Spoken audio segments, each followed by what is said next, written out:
ఇంతేనమ్మా.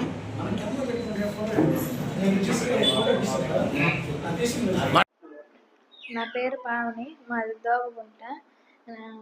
Injamuru వీరదిమ్మ లక్ష్మణ్కి VRO నన్ను వివాహం చేశారు పెద్దల సమక్షంలో.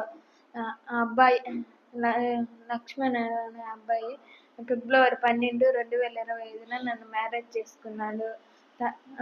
9 monthsకి పోల్ లలిత అనే అమ్మాయితో అక్రమ సంబంధం పెట్టుకొని రిజిస్టర్ మ్యారేజ్ చేసుకున్నాడు. తర్వాత నేను డెలివరీ అయినాక మా అమ్మ వాళ్ళ ఇంటికి వచ్చినాక 3 monthsకి అమ్మాయితో వెళ్ళిపోయాడు.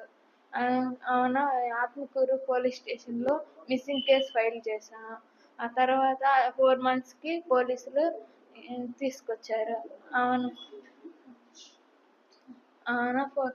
మా నాన్న కాళ్ళు పట్టుకొని దీంతోనే కాపురం చేస్తా అని పెద్దల సమక్షంలో రిపోర్ట్ ఇచ్చాడు, అగ్రిమెంట్ రాశాడు. అవున 1 month తర్వాత మళ్ళీ పోల్ లలిత అనే అమ్మాయితో మళ్ళీ వెళ్ళిపోయాడు. నాకు తగిన న్యాయం కావాలి. నాకు నా పాపకి 9 months పాప. నాకు